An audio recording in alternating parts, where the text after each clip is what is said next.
नमस्कार। मैं एडवोकेट नृपेंद्र सनसेनवार स्वागत करता हूं आप अपने YouTube चैनल लॉ डोर में। आज इस वीडियो में मैं आपको जानकारी देने जा रहा हूं सीआरपीसी के महत्वपूर्ण धारा 97 के बारे में,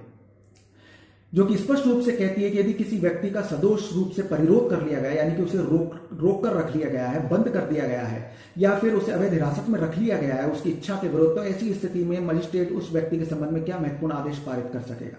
तो आइए आगे बढ़ते हैं और जानते हैं सीआरपीसी के इस महत्वपूर्ण धारा 97 के महत्वपूर्ण प्रावधानों के बारे में।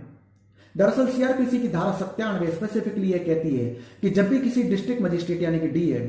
एसडीएम यानी कि सब डिविजनल मजिस्ट्रेट या फिर फर्स्ट क्लास जुडिशियल मजिस्ट्रेट जो कि न्यायिक मजिस्ट्रेट होता है, यदि उनके समक्ष दायर प्रार्थना पत्र, शिकायत या परिवाद पर उन्हें यह विश्वास हो जाता है कि यदि किसी व्यक्ति को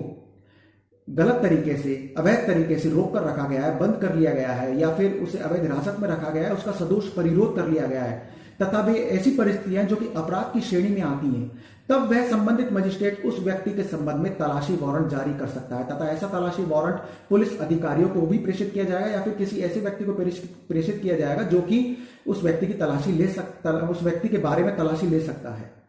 तथा ऐसा तलाशी वारंट मिलने के बाद में जिस व्यक्ति को अवैध रूप से परिरोध किया गया है उस व्यक्ति के संबंध में तलाशी ली जाएगी, तथा तलाशी लेने के बाद में यदि वह व्यक्ति मिल जाता है तो उस संबंधित व्यक्ति को, जिसको कि अवैध रूप से परिरोध किया गया था, रोका गया था, उसे उस मजिस्ट्रेट के सामने प्रस्तुत किया जाएगा।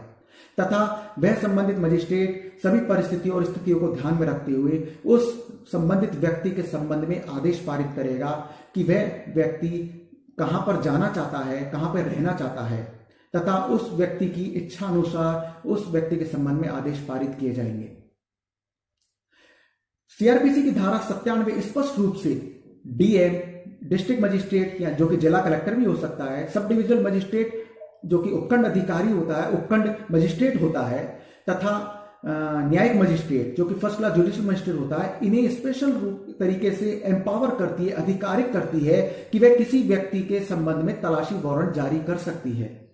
परंतु कुछ मामलों में देखा जाता है कि इस धारा 97 के महत्वपूर्ण प्रावधानों को बाईपास करके डायरेक्ट ही हाई कोर्ट और सुप्रीम कोर्ट में हैबियस कॉर्पस पिटीशंस फाइल कर दी जाती है। हैबियस कॉर्पस पिटीशन के बारे में आपको स्पष्ट कर देता हूं कि हैबियस कॉर्पस पिटीशन भी उस व्यक्ति के संबंध में फाइल की जाती है जैसे कि इलीगल तरीके से डिटेन कर लिया जाता है, उसकी इच्छा के विरुद्ध उसे रोक लिया जाता है, उसे बंद कर लिया जाता है। तथा हैबियस कॉर्पस पिटीशन में प्रार्थना की जाती है कि उस संबंधित व्यक्ति को रिकवर करके न्यायालय के समक्ष प्रस्तुत किया जाए, तथा न्यायालय के समक्ष प्रस्तुत करने के बाद में हाई कोर्ट और सुप्रीम कोर्ट भी उस व्यक्ति की इच्छा जानकर उस व्यक्ति को जहां जाना है, जिसके साथ रहना चाहता है, उस संबंध में आदेश पारित करती है।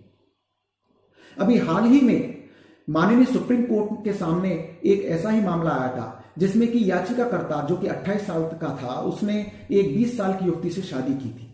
तथा उसने सुप्रीम कोर्ट में दायर याचिका में प्रार्थना की थी कि उसकी शादी होने के बाद में जब उसकी शादी की खबर लड़की के घर वालों को पता चली, तब लड़की के घर वालों ने उसकी पत्नी को, यानी कि उस लड़की को अवैध रूप से बंद कर दिया, उसकी इच्छा के विरुद्ध उसे घर में बंद कर दिया है, उसका सदोष परिरोध कर दिया है। तब ऐसी स्थिति में उसने सुप्रीम कोर्ट से प्रार्थना की थी कि उसकी पत्नी को उसे वापस दिलवाया जाए, परंतु सुप्रीम कोर्ट ने सभी तथ्यों को ध्यान में रखते हुए स्पष्ट रूप से कहा कि सीआरपीसी की धारा 97 भी स्पेशल तरीके से स्पेसिफिकली मजिस्ट्रेट को भी अधिकारिकता देती है कि वह किसी भी व्यक्ति के संबंध में तलाशी वारंट जारी कर सकता है। तब ऐसी परिस्थिति में डायरेक्ट हाई कोर्ट और सुप्रीम कोर्ट को अप्रोच करना गलत है।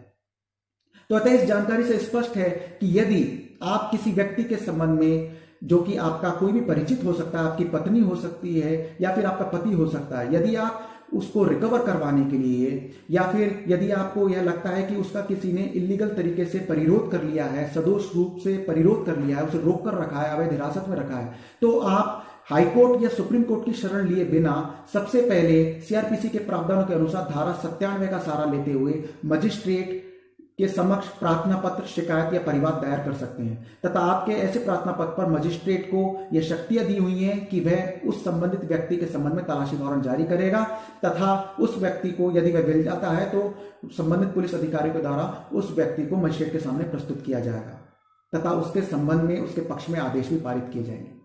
तो मुझे विश्वास है कि आपको जानकारी समझ में आई होगी कि सीआरपीसी की धारा 97 के क्या महत्वपूर्ण प्रावधान हैं, यह कितनी शक्तिशाली है।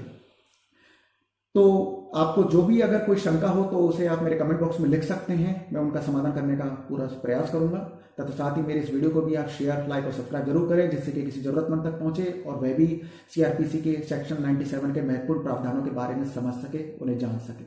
तो मिलते हैं एक और नई कानूनी जानकारी के साथ अगले वीडियो में। नमस्कार।